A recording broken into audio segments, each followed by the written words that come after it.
Hello students, welcome to the PNT coaching classes learn easily and smartly. तो आज हम पढ़ने वाले एक टॉपिक जिसका नाम है करंट या इसी को बोला जाता है इलेक्ट्रिक करंट। तो चलिए करते हैं स्टार्ट।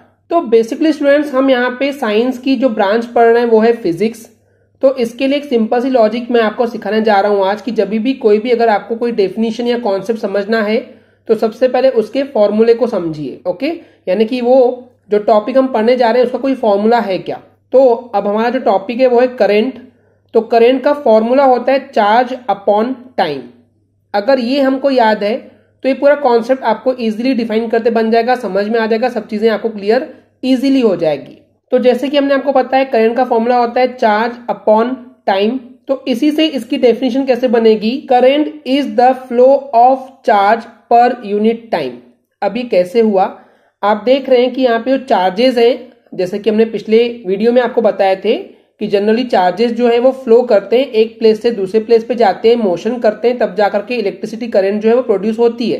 तो यहाँ पे जो चार्ज है फॉर्मूले में देखिए चार्ज ऊपर दिखाया गया है, तो चार्जेस का फ्लो हो रहा है।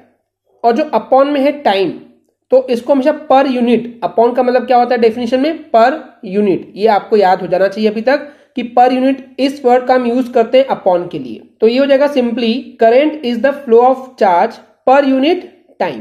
ओके, इतना क्लियर है। तो ये हो गई पहली डेफिनेशन। इसी को और कैसे डिफाइन कर सकते हैं, the rate of flow of electric charge through a conductor. अब यहां पे ये चीज क्या है समझते हैं। आप एक और चीज माइंड में रखेंगे, जब भी आपको अगर किसी फॉर्मूले में अपॉन में टाइम दिख रहा है तो आप उसको बोलते हैं rate. Okay, keep in mind, physics में जब कभी आप किसी फॉर्मूले को देख रहे हैं और अगर अपॉन में टाइम है तो आप उसको डेफिनेशन में रेट बोल सकते हैं। ओके, तो यहां पे क्या है, rate of flow of electric charge या फ्लो ऑफ चार्ज बोलेंगे तो भी चलेगा। तो the rate of flow of electric charge. अब देखिए एक चीज आपको और समझना होगा, यहां पे एक वर्ड आया है कंडक्टर। ओके, तो कंडक्टर क्या होता है, एक ऐसी वायर या एक ऐसी चीज जिसमें से इलेक्ट्रिक करंट फ्लो हो सकती है या चार्जेस फ्लो हो सकते हैं, उसको हम बोलते हैं कंडक्टर। और जिसमें से नहीं हो पाते हैं उसको हम बोलते हैं इंसुलेटर। ये दो चीजें क्लियर होनी चाहिए आपको। कंडक्टर जिसमें से चार्ज या इलेक्ट्रिक करंट बह सकती है, फ्लो कर सकती है, उसको हम बोलते हैं कंडक्टर। और जिसमें से फ्लो नहीं कर सकती है उसको हम बोलते हैं इंसुलेटर। तो ऑब्वियस सी बात है यहाँ पर कि जो इलेक्ट्रिक चार्ज है वो किसमें से फ्लो करेंगे, एक कंडक्टर में से। तो इस तरीके से जो रेट है इलेक्ट्रिक चार्ज के फ्लो होने का एक कंडक्टर में, उसको हम बोलते हैं इलेक्ट्रिक करंट। इतना क्लियर है स्टूडेंट्स। अब देखिए जो ये इलेक्ट्रिक करंट या सिर्फ करंट जो है इसको हम डिनोट करते हैं या इसको लिखा जाता है कैपिटल आई सिंबल से। कैपिटल आई जहां भी आपने देखे इसका मतलब होता है इलेक्ट्रिक करंट। ओके, तो देखिए जो हमने फॉर्मूला देखे थे current is equal to charge upon time, तो इसको अगर हम सिंबॉलिक वे से इंग्लिश अल्फाबेटिकल लेटर से लिखेंगे तो हो जाएगा करंट के लिए capital I is equal to charge को रिप्रेजेंट करते हैं कैपिटल क्यू से, ये हमने पिछली वीडियो में बताए थे, और टाइम को रिप्रेजेंट करते हैं स्मॉल टी सिंबल से। तो I is equal to Q upon T, ये हो जाएगा फॉर्मूला इलेक्ट्रिक करंट का। इतना क्लियर है। अब बात करते हैं कि इसकी एसआई यूनिट क्या होती है, यानी कि इसको मेजर कौन सी यूनिट में किया जाता है। जैसे हम लिक्विड को लीटर में, डिस्टेंस को मीटर एंड किलोमीटर में, एंड वेट को ग्राम एंड किलोग्राम में मेजर कर सकते हैं, ऐसे ही इलेक्ट्रिक करंट को मेजर करने के लिए जो एसआई यूनिट है वो होती है एम्पियर, और इसको रिप्रेजेंट किया जाता है कैपिटल ए सिंबल से।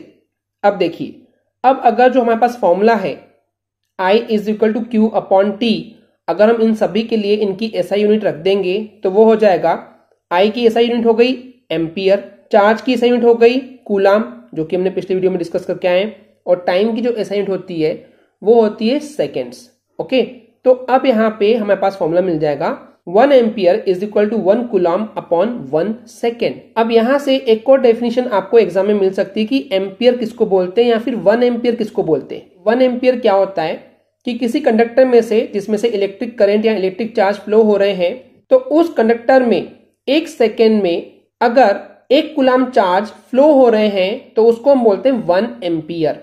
ओके, यानी कि फॉर्मूले में हमने सब जगह 1 1 1 रख दिए तो डेफिनेशन बन जाती है। तो इस तरीके से एसआई यूनिट जो होती है इलेक्ट्रिक करंट की वो तो होती है एम्पियर, लेकिन इसके अलावा छोटी छोटी कुछ और यूनिट्स भी है जो आपको पता होना चाहिए। जैसे कि 1 माइक्रो एम्पियर में 10 to the power of -6 ampere होते हैं, ऐसी 1 मिली एम्पियर में 10⁻³ एम्पियर होते हैं, ऐसी 1 मेगा एम्पियर में 10⁻6 एम्पियर होते हैं।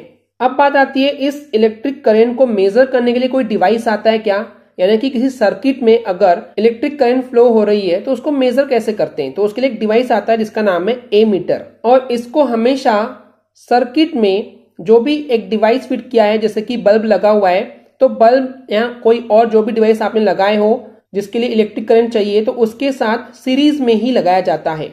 सीरीज में लगाने का मतलब क्या होता है, देखिए मान लीजिए ये हमारे पास एक सर्किट है जिसमें ये बैटरी लगी हुई है, ये स्विच है और ये बल्ब लगा हुआ है। तो बल्ब के साथ उसी लाइन में, उसी सीरीज में, उसी सीक्वेंस में जो है यहाँ पे एमीटर लगा हुआ है। तो इस तरीके से जो एमीटर लगा हुआ है इसकी हेल्प से इस सर्किट में कितनी इलेक्ट्रिक करंट फ्लो हो रही है इसको हम पता कर सकते हैं। ओके, और एक चीज जो आपको पता होना चाहिए कि इसको सर्किट में कनेक्ट कैसे करते हैं, क्योंकि एमीटर के पास क्या होता है, दो टर्मिनल होते हैं, एक पॉजिटिव टर्मिनल और एक नेगेटिव टर्मिनल। पॉजिटिव टर्मिनल जो होता है वो बैटरी के पॉजिटिव टर्मिनल से ही कनेक्ट किया जाता है और नेगेटिव एंड से नेगेटिव एंड को कनेक्ट किया जाता है। जैसे कि आप यहाँ पे देख सकते हैं, पॉजिटिव से पॉजिटिव कनेक्ट होता है और नेगेटिव से नेगेटिव ही कनेक्ट होता है। इस तरीके से ही जोड़ा जाता है एक सर्किट में एमीटर को। और एक चीज, इस एमीटर का जो रेजिस्टेंस होता है वो बहुत ही कम होता है।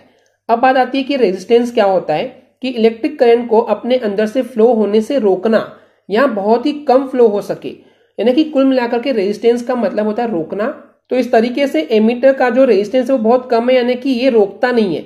इलेक्ट्रिक करंट एमीटर से बहुत इजीली फ्लो हो जाती है, रोकती नहीं उस इलेक्ट्रिक करंट को फ्लो होने के लिए। एंड इसी कारण से इलेक्ट्रिक करंट को मेजर करना बहुत ही आसान हो जाता है एमीटर के लिए। तो एमीटर दिखता कैसे, ये आपके पास डायग्राम है। इस तरीके से एक हमारे पास मीटर होता है जिसमें हम इलेक्ट्रिक करंट कितनी फ्लो हो रही है सर्किट में से हम वो इजीली मेजर कर पाते हैं। ओके स्टूडेंट्स, क्लियर है? आई होप स्टूडेंट्स आपको एक क्लियर हो गया होगा। अगर आपको हमारी वीडियो से कुछ भी सीखने मिला या नॉलेज मिला तो प्लीज हमारे चैनल को सब्सक्राइब कीजिए एंड वीडियो को लाइक जरूर करें। आज के लिए इतना ही, थैंक यू।